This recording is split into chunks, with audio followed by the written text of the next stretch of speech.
Okay. So once again, welcome everybody to the World Serial webinar. I'm very happy to see so many people online interested in this webinar. The agenda is pretty straightforward and pretty packed. A very short introduction by me, Sven Guilliams, project coordinator from VitoSite of World Serial, and I'll pass the floor in 2 seconds to Zoltan Zantoy from ESA, which was the TO from World Serial. Then we'll go into in situ data harmonization and the use of it, methodology validation, and then the viewer, and finally Q&A. With that being said, Zoltan, I'll pass the floor to you. Thank you, Sven. Thank you, everyone. Good day. I'm super excited to see such a high turnout for and high interest for the World Serial project. As Sven already mentioned, my name is Zoltan Zantoy. I'm a land application scientist at the European Space Agency and the technical officer from ESA side for this project. While ESA funded this R&D activity, I must emphasize the excellent and truly large amount of work of the 8 consortium member or consortium participants from 6 different ESA member states did. And finally, and now, after over 2 years, we are ready to show what the World Serial system is and its demonstration products. Moreover, and very importantly, we are not only going to open and share the various global products right after this webinar. They could be maybe already open, Sven will tell you about that. But the system itself will also be shared shortly. As Sven mentioned, the agenda is packed, so without further ado, I let Sven from Vito, who is or who was the project manager for this work, and the other consortium members to present the projects to you. Sven, the floor is yours, and thank you. Thank you, Zoltan. Thank you for the nice words. Before we dive into the detailed agenda or the details, or giving you a look under the hood of World Serial, I want to take you back to 2 years ago, 2020, at the start. So I'm going to give one slide on the background really quickly so that afterwards we can go into details.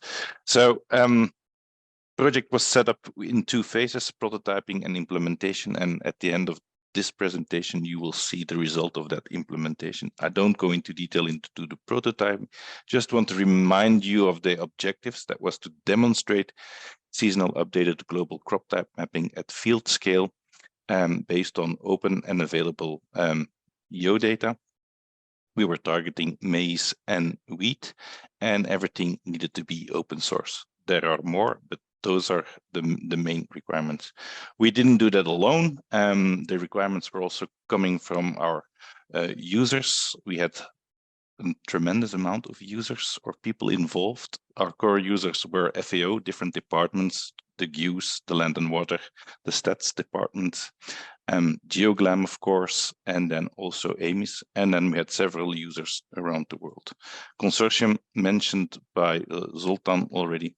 I'm not going to go into details there, and they're on all the slides as well. So seasonal updated. First step was then to define what are seasons and when does a season start and when does it end. That was based on information coming from FAO, also GRC, ASAP, crop calendars coming from GeoGlam. They were used, they were combined, and it was work done by our colleagues from the University of Valencia. And then they were grouped in these production zones that you can see in the middle of the slide. And I think that's really important to keep in mind, because we will be showing global maps and we will be showing global results, but all these production zones, all these different colors you see are actually different maps of, or different parts of that global map. At the end of the day, during implementation, we needed to process more than or around 12,000 tiles. And for all these tiles, we had several products, but Christophe in his methodology will go more into detail on all the products. So for all these tiles, all these products were created, and we ended up with this global view of temporary cropland at global scale. But like I said, it's a combination of all these different AZs or production zones. And then, of course, there's more products that we will show in the viewer. And I think with that being said, and I'm already a bit behind schedule, I would like to pass the floor to the first task that we needed to do, and that's Hendrik with the in situ data, the harmonization of the in situ data, and that was the basis for calibration, but also partially for the validation work later on. Hendrik, are you ready? I am ready.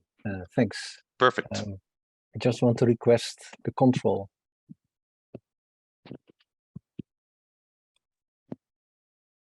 You should have control, Hendrik. Okay, I do have already. Thanks. And I try to move the slides, but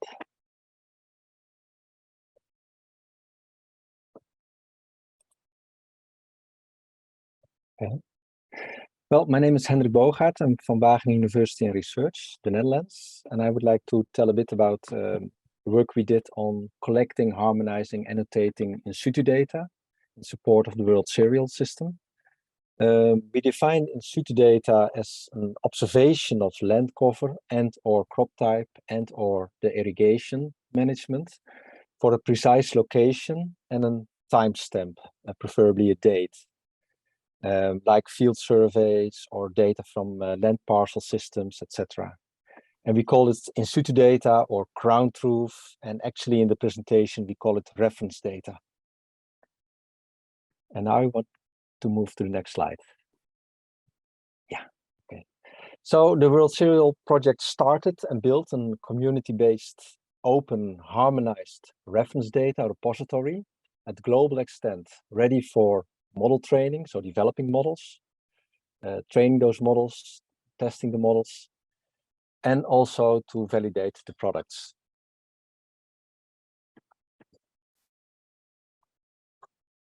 And that's therefore developed a modular framework. It includes 4 steps. First of all, the data discovery.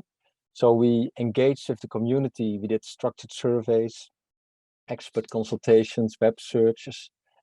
And so we get a sense, an idea of the available data sets. And once we had that overview, then we collected the data that complied to our criteria. And we structured, harmonized, and annotated the data. And it is like formatting data, mapping the data towards our World Serial Legend. For instance, maize we call 1200 as a code. So all the different data sets with maize that had different names in our harmonized data set, it's the code 1200, for instance. We also looked at the date, and if there was no date, we derived the date based on the governing crop calendar. And we also documented this harmonization.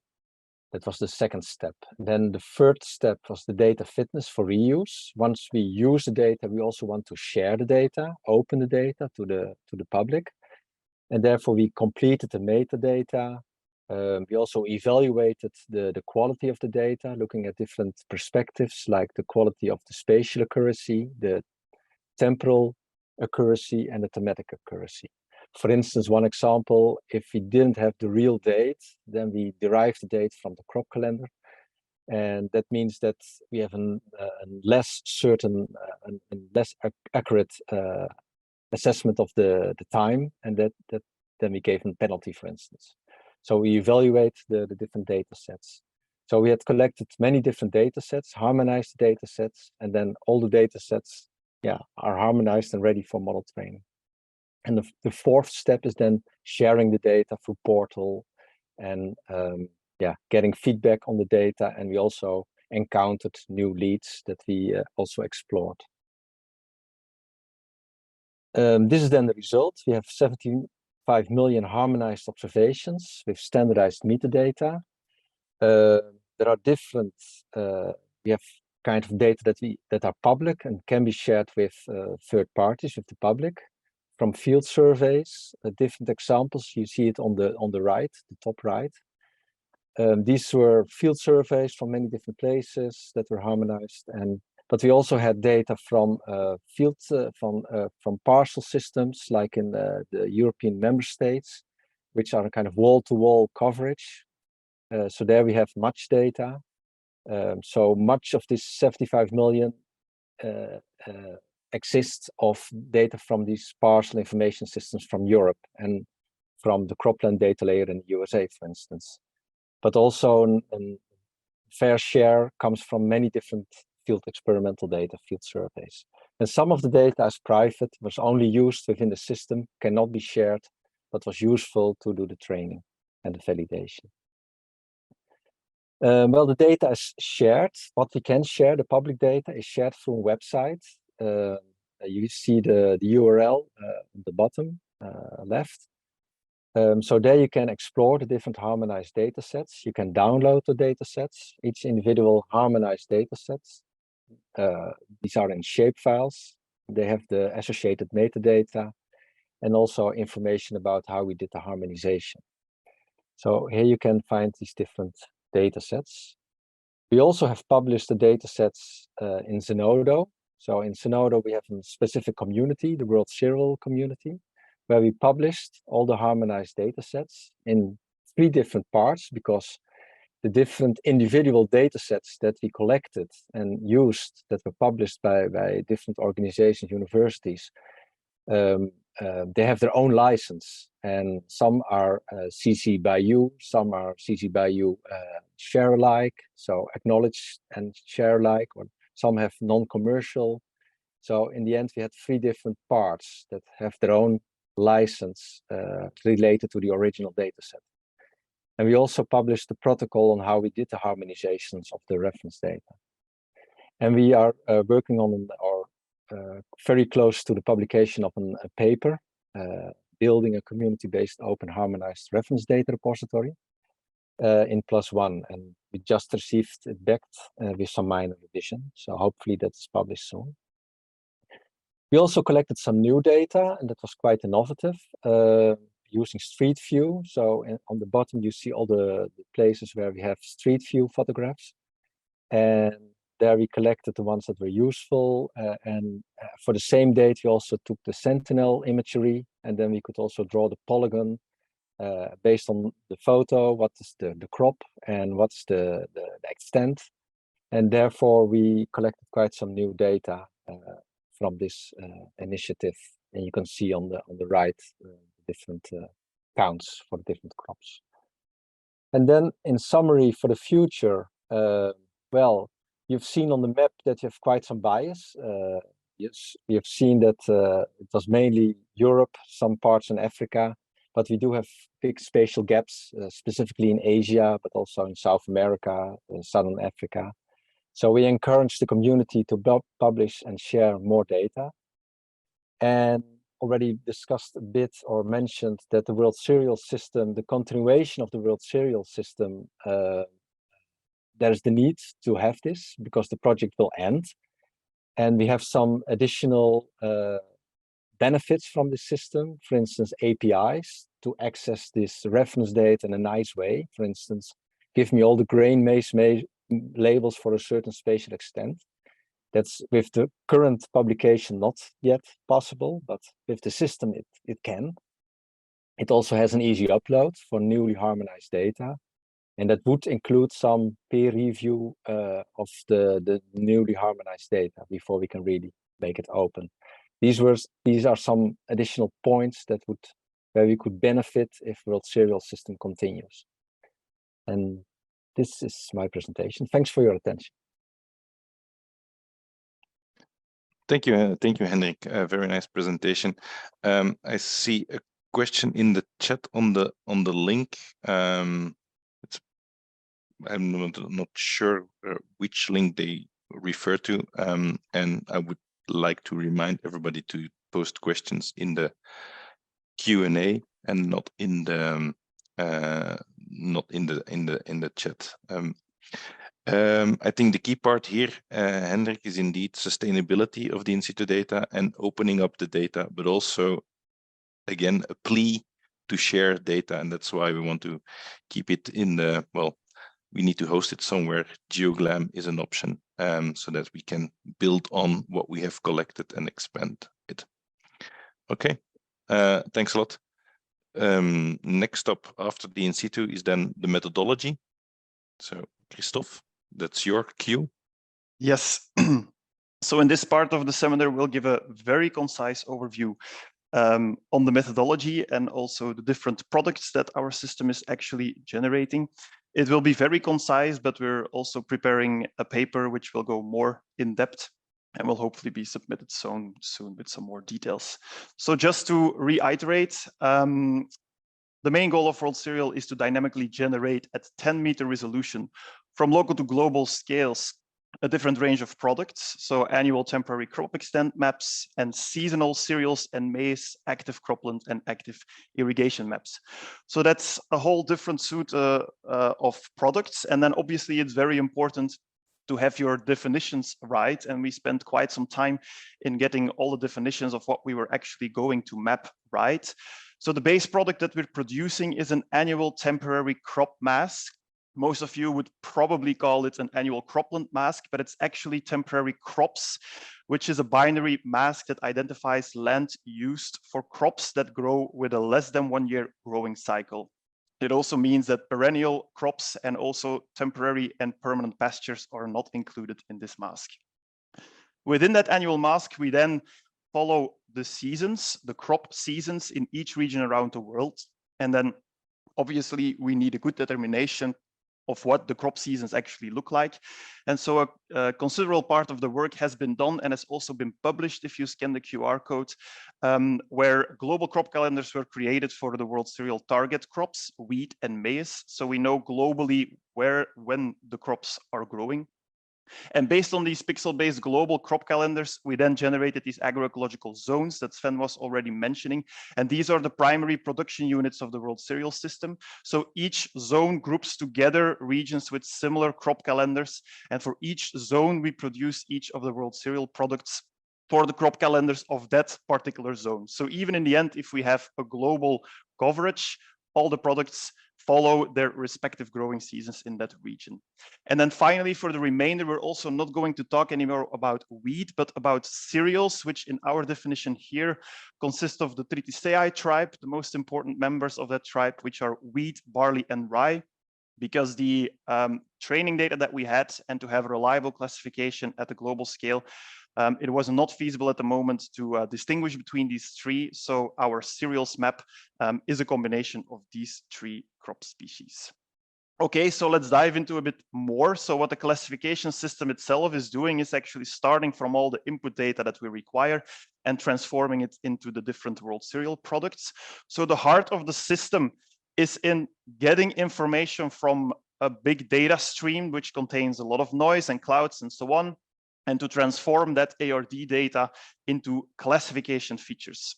So we have a big feature computation step, which uses Sentinel-1, Sentinel-2 observations, does a lot of temporal feature engineering steps, and then adds ancillary features such as altitude and slope and some localization features as well. And that results in a big pool of potential classification features. And then our different products, irrigation, crop type, cropland, they all make use of some of these classification features. And what is important to note here is that from the design here, we are already computing these features for training data that consists of points from 2017 to 2021, and everything is mixed, and we never provide any temporal information to the model. So have it to actually enforce our models to be temporally as robust as possible and to not only work for one particular year, but for in a multi-year context.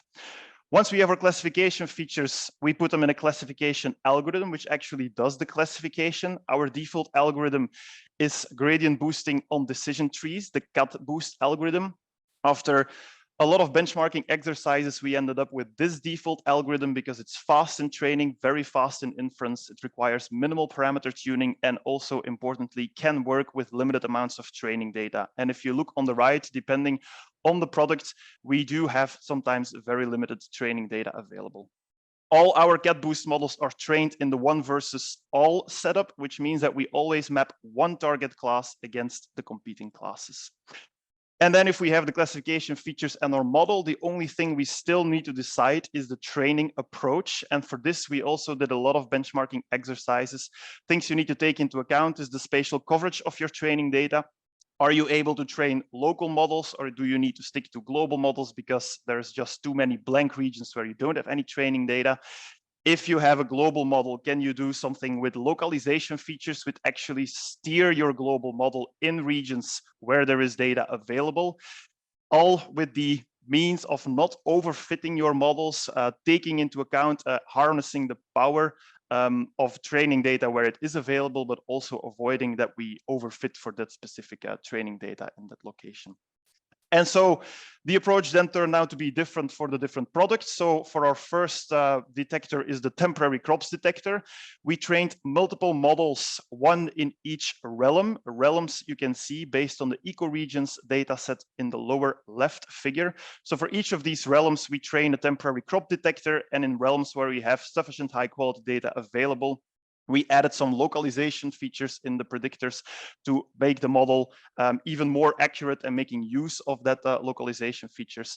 And then in the end, we have our feature importances, which also show us that there is a joint predictive power of both optical from Sentinel-2, SAR, Sentinel-1, auxiliary features. So all of them play their turn in predicting the temporary crops. For crop types, it's a different story. You can also see in the upper left figure that there is a lot of blank regions, so we couldn't reliably train realm models. So we have one global model per crop type. The crop types for which we have detectors are maize, winter cereals, and spring cereals, while the spring cereals are only detected in the green regions in the lower left figure. So these are the only regions where we specifically map spring cereals. Most of the predictive features are of a similar nature as for the temporary crops detector, but there is one major difference, and that is that these features are actually undergoing a normalization step according to the growing degree days. If you scan the QR code, we have a very recently published paper now that explains the methodology in detail. So using temperature and the crop calendars, we are actually aligning growing seasons in multiple regions as to bring together as much as possible the training samples from different regions that have this, that share the same crop type. And then finally, the irrigation detector, also very big spatial gaps in training data. So we have one global model for irrigation detection. It relies on Sentinel-2 thermal data from Landsat 8 and meteor data from Ag-ERA 5. Next to just the temporal predictors that we have from temporary crops and crop type, we here have 4 very specific main metric groups, which allows us to identify active irrigation, which are related to surface water and crop indices, the difference between air temperature and land surface temperature, an estimation of soil moisture, and evapotranspiration and precipitation deficit. All these predictors go into the respective CatBoost model, and this then predicts for a pixel whether that pixel in a season is actively irrigated or rain-fed. And then finally, not really a classification, but rather a supportive marker. So one of the features that we compute are a growing season detection. And so for each season within the temporary crop extent map, we can also say not only whether it's, for example, a winter cereal, but also whether that pixel had active cropland or not.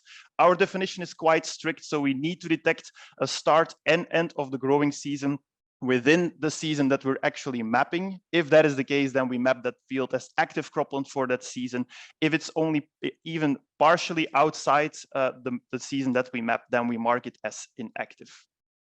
Okay, that brings us then to the table that Sven already showed as well. So once a year, we have the temporary crops map that we generate based on the last season that ends in the year that we're looking at. And then within that mask, we follow the growing seasons in every agroecological zone. So we first have the winter cereal season, which we, by the way, consider to be the main cereals season in each location. We have a winter cereals map, an active cropland map, and an active irrigation map.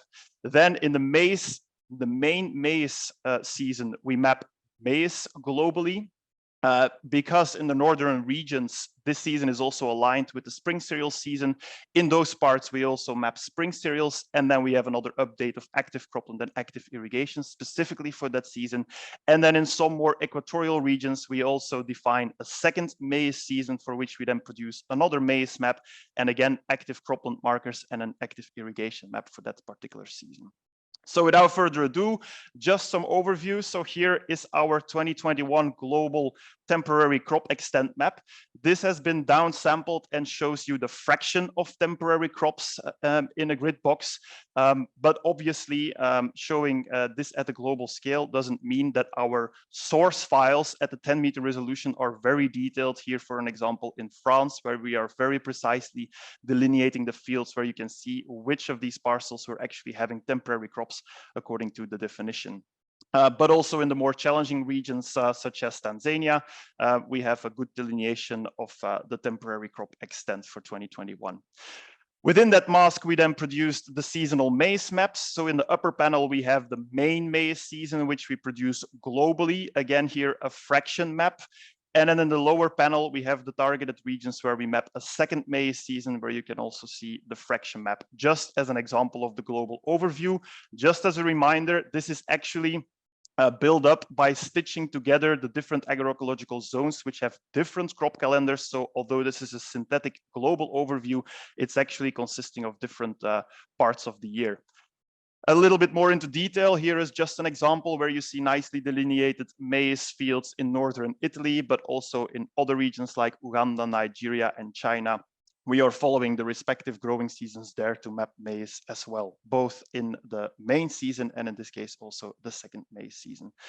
For the cereals, the same. So winter cereals, in most of the world, we consider that to be the main cereal season, and the only one that we map, you see the fraction map where the cereals are growing. And in the panel below, we have these specific northern regions where we explicitly also map spring cereals. Both have here the global fraction map.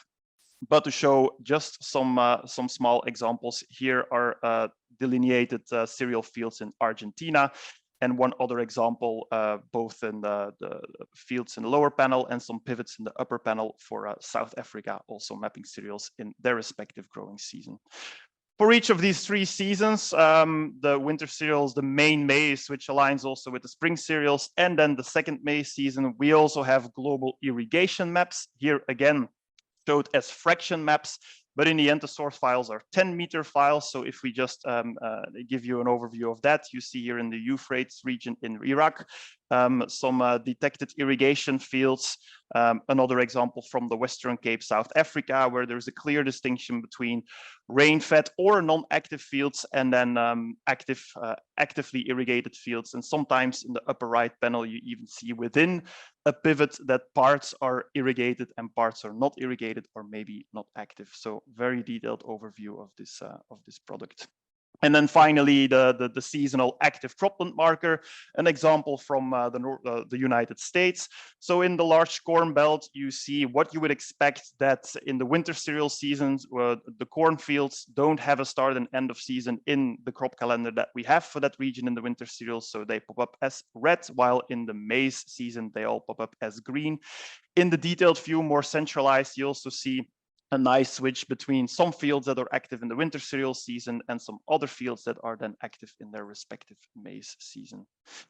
And then finally, didn't mention that during the methods description yet, but each product also has a related confidence layer. While this was initially just a byproduct, we actually started to care for it quite a lot, and we think it's an important product by itself because it can help steer the community's data collection efforts. Just two examples. For example, here in the Crimea region, you can see that there is some fields that are mapped with very high confidence. Some other fields are clearly popping up red, which means that these are probably growing vegetation, which the model finds hard to distinguish whether it's temporary crops according to our definition or not. So this is a clear sign that we need some extra data there.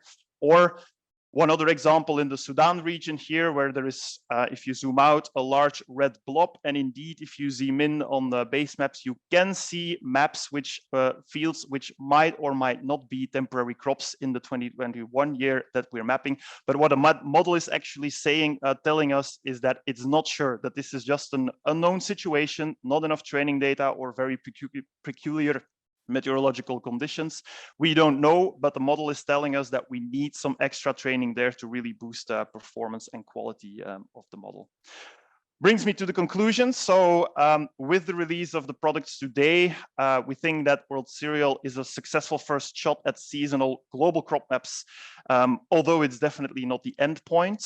World Cereal, one of the big pros is that it's multi-year by design. So we have models trained on multi-year data, which can in principle be applied out of the box for new years. As has always been the case and still is the case, quality and distribution of training data is really key, and it remains for several products the bottleneck. We really need more temporal and spatial coverage of training data.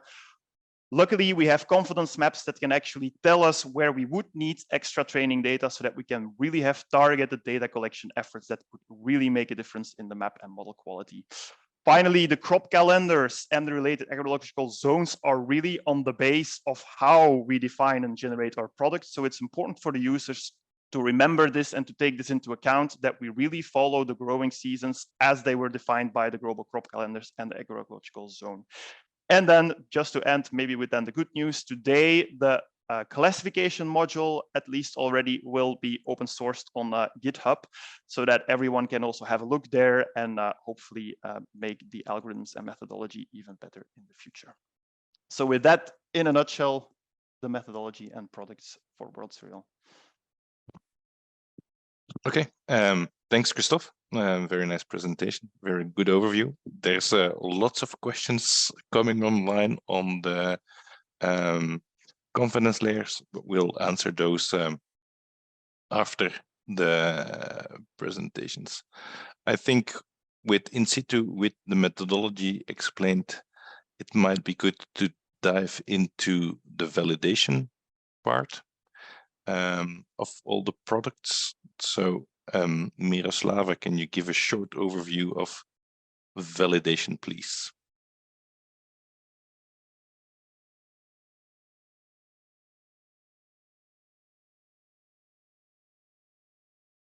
Miroslava, you're still muted. Good afternoon, everyone. So I'm looking for the option to get, yeah, it will ask about the control. Normally you should have it on. I did ask. Can you try? Yes. I would like to thank my colleagues for the nice summary of the World Cereal System and their products. And I will continue with the validation. So we have validated the main products, which include temporary cropland extent, irrigation, and crop types maps. So our validation approach was different from product to product, depending on the availability of validation data, reference data we had. So for temporary cropland extent, for example, we created a new validation data set that is meeting requirements and can fulfill statistical validation, what is called statistical validation. For irrigation products, we really lacked a lot of ground truth data. Therefore, we ran the comparison with the existing maps and statistics. And for crop types, we have, to get a global overview, we have collected additional data by using the street imagery validation tool developed recently by YASA. And we have also done some comparison with country-specific in-situ data sets and also country-specific crop type maps.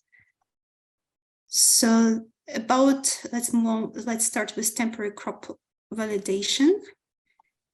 So as said, we follow the best practice guidelines for and the recommendations for the running statistical validations that were recently published. As said, we develop a new independent validation data set by using GeoWiki toolbox. Our sampling design was random in the equal area projection. approximately 50,000 locations globally. The validation was blind. We had some quality control mechanism behind. And basically, based on using this data, we calculated confusion matrices and derived such metrics as users and producers accuracies for cropland, for crop and crop types. All of this is being documented in detail in the validation report, which should be available soon.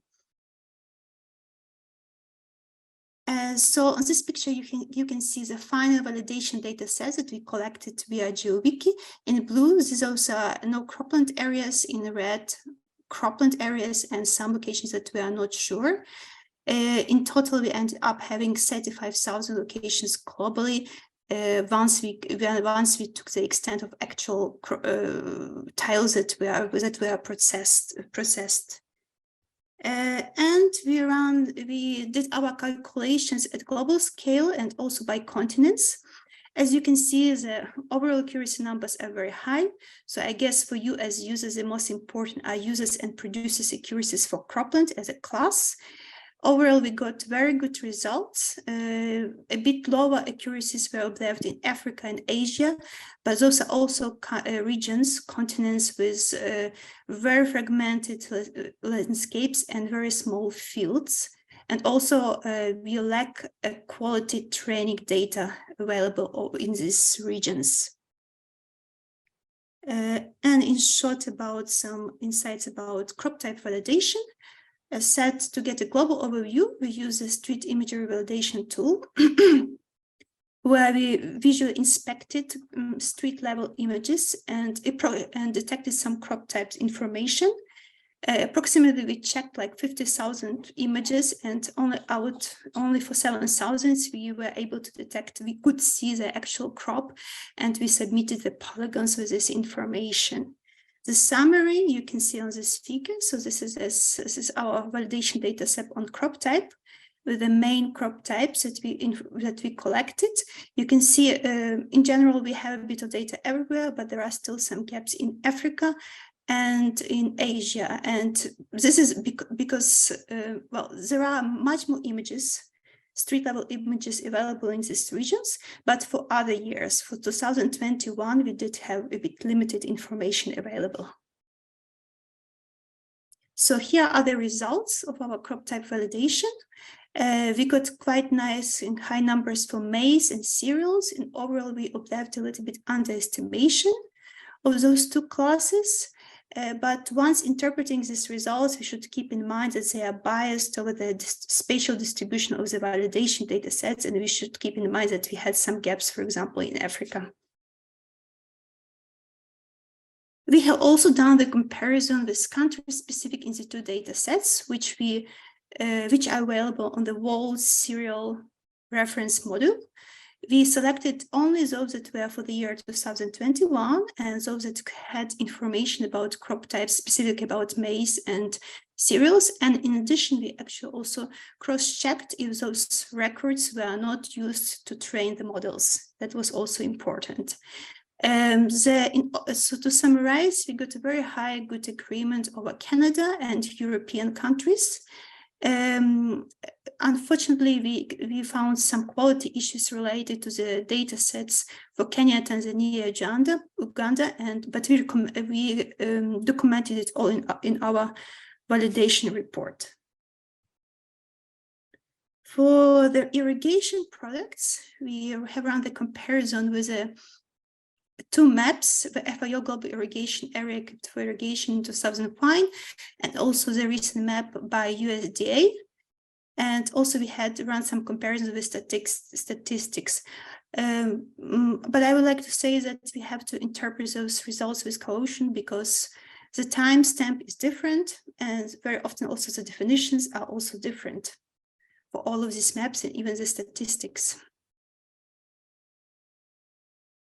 And to conclude about data availability, all the validation we have done, we done with the data which is of open access. As said, country-specific data sets are available in the World Cereal Reference Model. Additionally, we have put this week on Zenodo the data sets that we developed for the temporary cropland extent and also for the crop type validation by using the street imagery validation tool. The validation report, as said, it's not yet public, but it will be published soon once it is approved by ESA.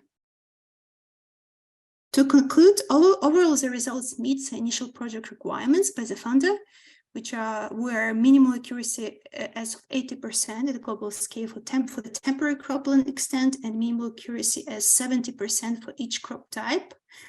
We got very high accuracy numbers for cropland at global scale, a bit low accuracy for Africa and Asia.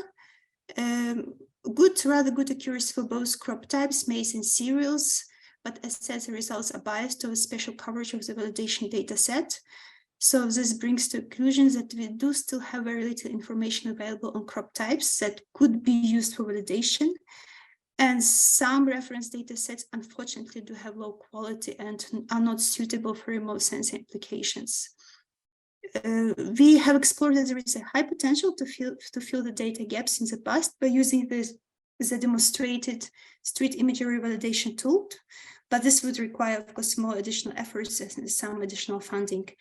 And I think the last and not least, there is very little information available on irrigation, even for Europe, where many countries do have this LPIS. Even there, we do miss this information about actual irrigation. So that's it from my side.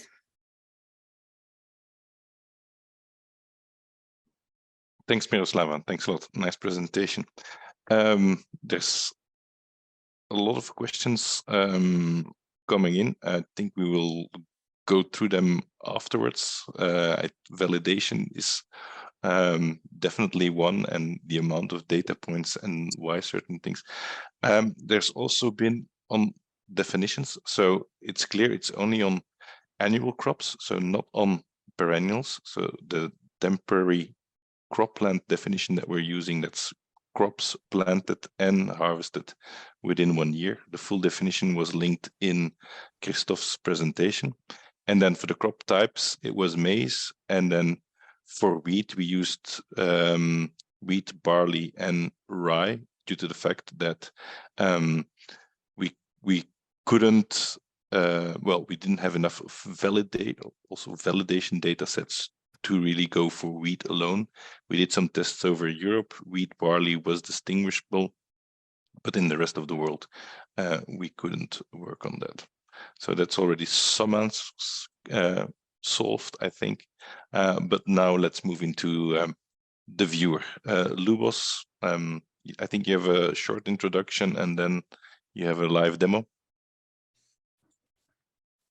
Yes, thank you for go ahead. Introduction. So I will start by a short introduction concerning the viewer. Very shortly about the requirements that have been defined on this component of the entire system. The aim of the viewer is to provide a tool for interactive visualization and exploration of all world cereal products.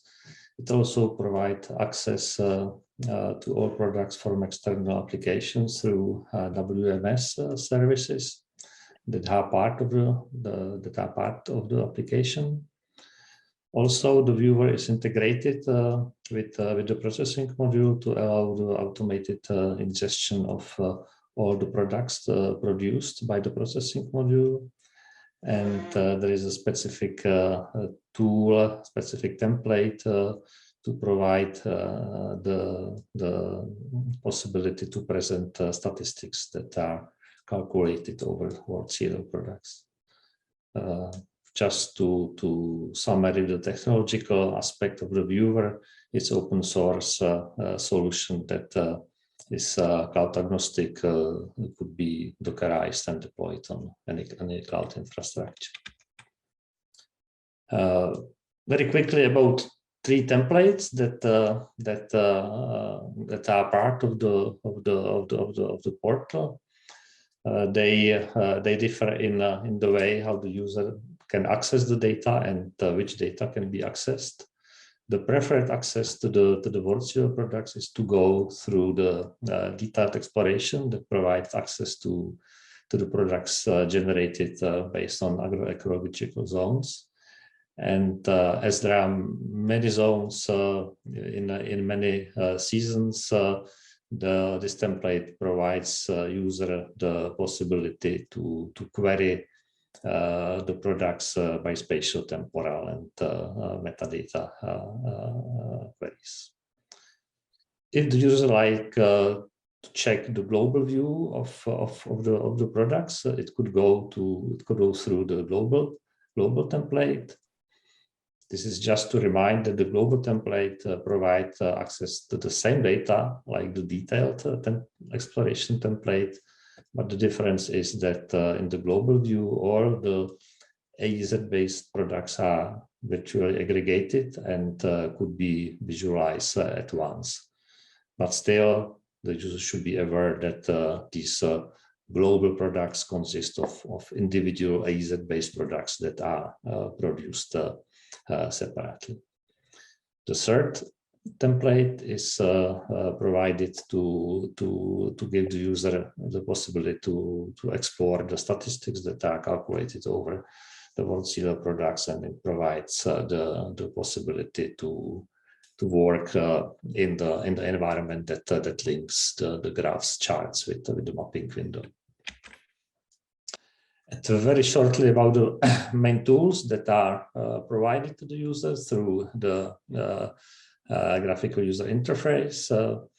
The portal is based on multiple interlinked map windows that allows the user to view different products in different mapping views, and a number of functionalities are available for the exploratory activities to allow the search by location, to select different background layer selection, to allow image swiping, to query raster values or product values. The toolbar that is provided by the portal could be configured by the user. Also, every product every product can be accessed through the metadata tags, where the metadata, including the WMS links, are provided. So that was very quickly about the portal, and now I will switch to the live demo of the application. So as indicated, there are 3 templates available. So I will start with demoing the global template. The global template is focused to give the user the possibility to view the global products. But as indicated, the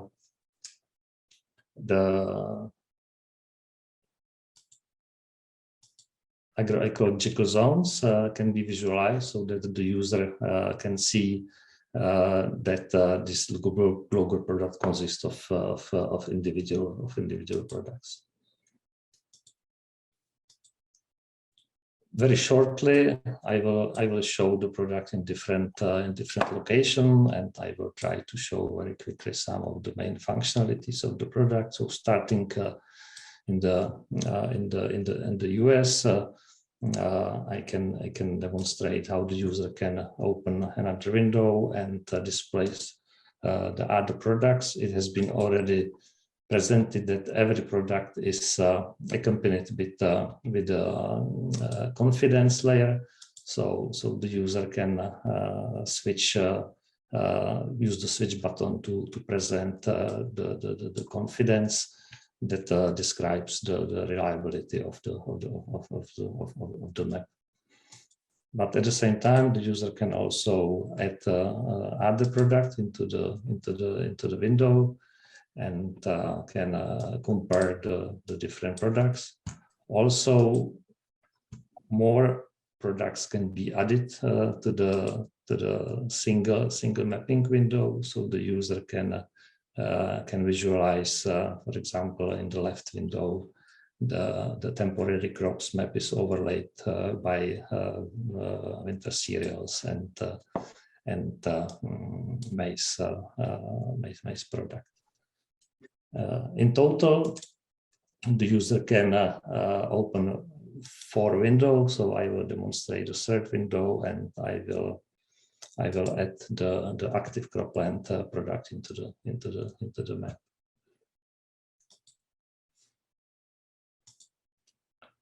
Every product can be removed from the active window just by using the product tag, and just going to the different location on the world. I will show some products in Australia.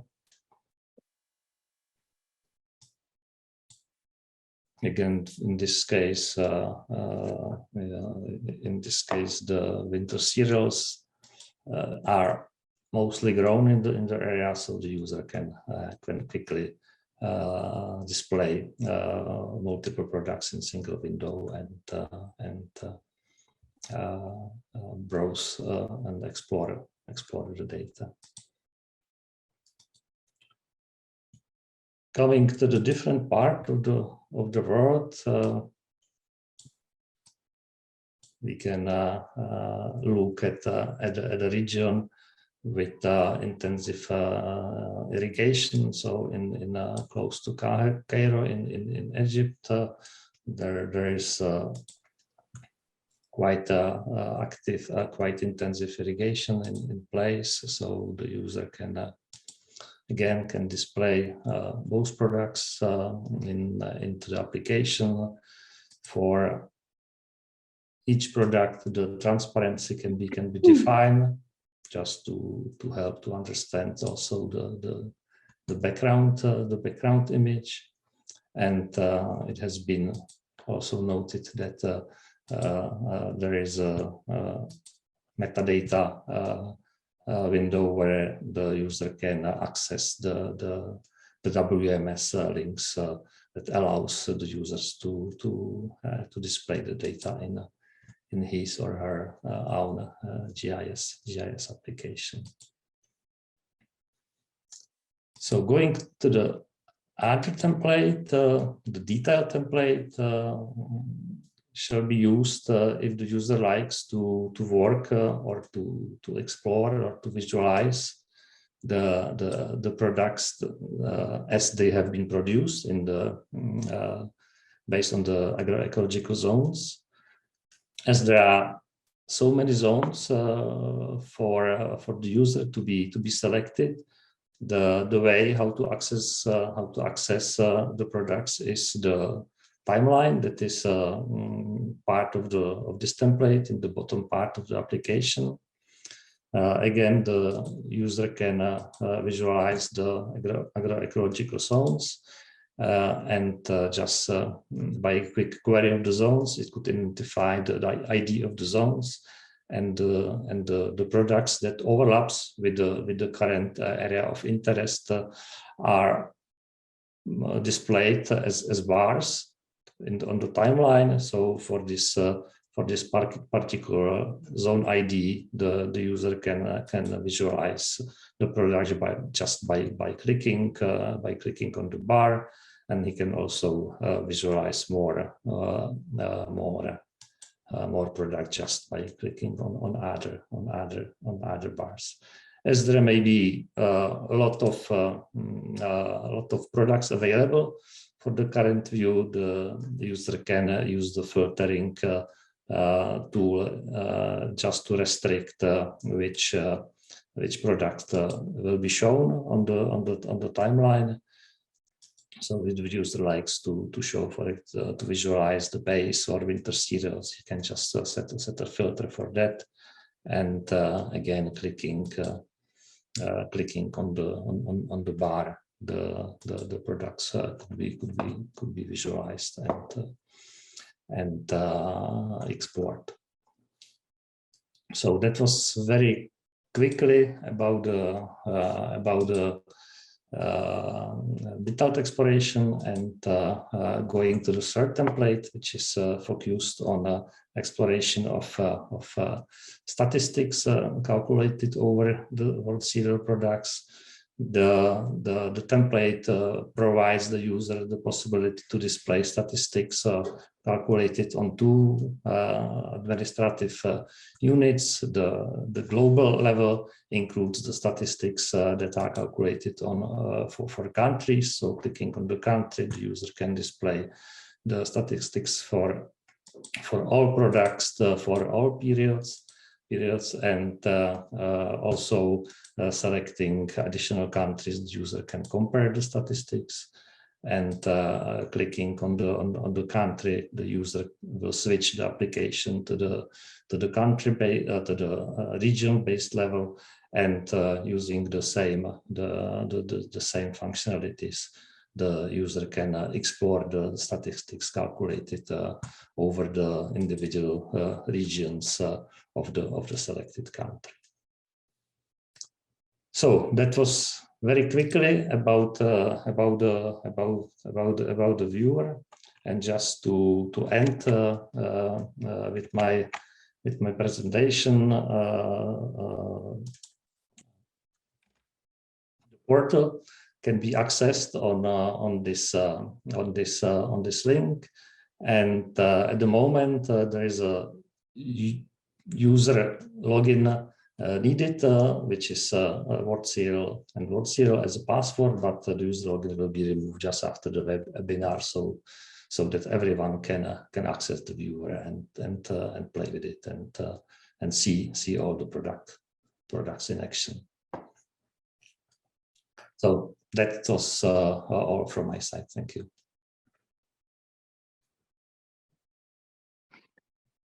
Okay, thank you, Lewis. Thanks for the nice presentation. So I think I hope we gave you a good overview of what has happened within the project. There's a number of open questions in the Q&A. We try to answer them. Well, a lot already online. Some of them are still open. We have a couple of minutes left in the call. I think if I look at the most upvoted question, I think those were the ones on the confidence layer. So Christoph, oh no, I see it's changed in the meanwhile. The most requested thing is on will the data be available in Google Earth Engine? At the moment, it is not yet there. The data is open and free, so yeah, anybody can ingest it in Google Earth Engine. We would like to start up discussions with Google Earth Engine as well on that, just to make sure that the data is correctly uploaded, because it's like mentioned during the call already, this is not just one global map. There's several maps depending on AEZ, so they all have different timestamps. All the data sets, you have all the different products. So I think we might need to support or make sure that the data is correctly ingested into Google Earth Engine, but that's one of the next steps, and I hope, Anna, that I answer your question with that as well.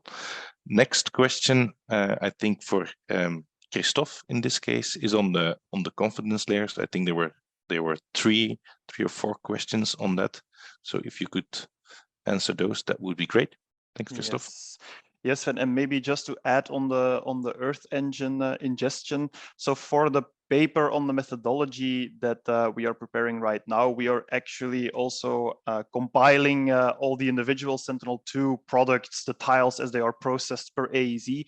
We are assembling them into the AEZ products, which are really the most close to how the system was designed. And these products will be published on Zenodo as soon as all of them are ready according to their AEZ, and we also have the green light from Zenodo to increase the upper limit of 50 gigabytes that can be uploaded there at the moment. So that will be one other way to download per AEZ each of the products from Zenodo. Regarding the confidence, It's a bit difficult always to talk about confidence because it sometimes triggers a bit statistical discussions. Now, this kind of confidence that we are showing, like we said, it was just a byproduct that then turned out to be very useful.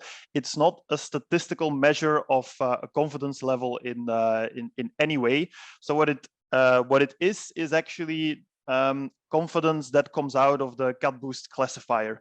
So because we are always doing a one versus all classification, we basically have binary predictions, and the CatBoost algorithm also outputs then the probabilities, being it the class of interest or being it the other classes. If the winning class has, let's say, a 0.51 probability and all the other classes 0.49, then actually this is just a toss-up. It means that the model is absolutely not sure, and that based on the predictors and the learned training data, it cannot reliably say whether it's actually the class that had the 0.51 likelihood. So based on how far the winning class is from the 50% threshold, we define the threshold between 0 and 100. So if there is, according to the model, a 0% chance that it is one class and 100% chance that it is the other, then we also are giving a 100% confidence according to the model, that is. And if it's 50-50, then it will be a 0% confidence, because then actually the model is not sure at all and it's just guessing. And so what you will see in the confidence layer in the red regions are all those decisions made by the model that were actually just a guess, because it was really a toss-up between the class of interest and all the other classes. And this then actually means that we need to give specific training data for these kind of occasions, so that the model will be more reliable in making that distinction between the two classes. Okay. Thanks a lot, Christophe. I hope that was clear. I think we are close to the end. We're already a bit over time. I have another question here that I would like to address, and the question was that will the products be annually updated? Very good question. I think that the reason why ESA wanted us to have it open source is that people can actually do it themselves. This was a demonstration. There's also no operational mandate from ESA to take on board these kind of operational processing, I think. But I let Zoltan answer to that question as well. But for now, so the ideal would be that users would pick the system up and run it at their own premises. Of course, we're there to support and help that in any way possible. Zoltan, I see you want to complete my answer. Thanks, Sven. Yeah, that's, of course, we were kind of looking forward to that question. First of all, we showed a demonstration product or products here for 2021. But keep in mind that we were not only working on the products, we were working on a system. So the system will also be shared, as I mentioned when we started. Now, the sharing of the system is a little bit of a simplification, because we are talking about a large and heavy system, and Christophe and Sven can definitely talk more about that. But the system will be shareable. So we are already in discussion with several intergovernmental organizations, NGOs who are interested in the system, who want to put it somewhere in the cloud and run it for 2021, 2022, 2023, you name it. You can also go a little bit back, but keep in mind that this system heavily relies on Sentinel-1 and Sentinel-2 data, and not only 1 and 2, but A and B and A and B. So I think our advice would be not to go much before 2018 if you want to run the system and if you want to create new products. We are also working at ESA on the cloudification of this system. So through the ESA's Network of Resources program, there might be an opportunity soon where actually a user can run the system for a certain area or globally for a certain time or just for a certain crop for some small fee to generate such products. And I just see another question popped up, and that might be also on my side to answer, asking about other crops. So the really good news is that this was an individual project. However, now I think we can call it phase 1. So we are looking into phase 2. I can't really tell you too much details in there, but yes, we are considering other major staple crops to be included in the system. Thank you. Okay, thanks, Zoltan. Yeah, that was also a question that I saw popping up on the other crops. There were already tests done within World Cereal as well on other crops. I think the main issue here is also the crop calendars. So depending on what kind of crop and how they fit the current crop calendars, they're more easy or more difficult to integrate in the system. I think it's going to be difficult to close the webinar because there's still quite a lot of interesting questions popping up. One that I still want to highlight here, and Christophe, you will elaborate a bit on that, because there was a question on the statistics as well. And I think we need to be clear on the statistics as well. So Christophe, go ahead. Yeah, maybe it's not the most upvoted question, but it's a very relevant one, and we like to be clear in that. So this is just to be able to digest easily the maps according to let's say administrative borders, but in the end, this is based on pixel counting. And obviously, normally reliable statistics, reliable area estimates need stratified samples to basically correct your area estimates from the pixel counting. Without doing so, your area estimates will be biased. So this is to be taken with a grain of salt. We are already discussing with FAO. They are looking into the numbers, but all involved parties are aware of the simple nature of this computation for now, simply because at the global scale, we don't have the validation samples to do this reliable area estimates. So it is what it is now, with its flaws and its bias that is inevitable there without having local validation samples. But that is the way it is. That's all we can do for now. But it is important for all the users to realize that. Okay, thanks a lot, Christophe. I think we have to close now. So I would like to thank all the panelists, the whole consortium for all the hard work, ESA, all our users for all the work that they have invested in this project. Zoltan, I see you raise your hand.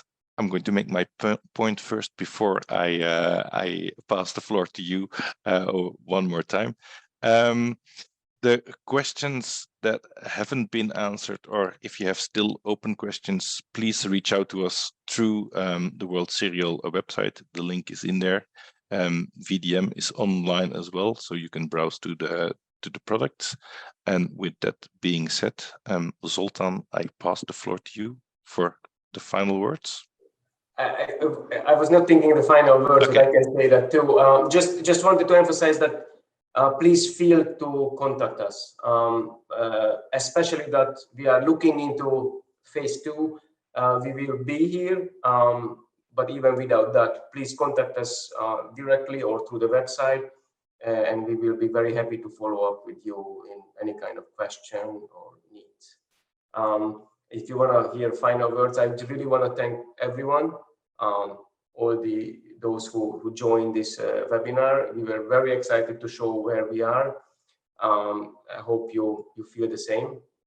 And I really also want to thank the consortium, because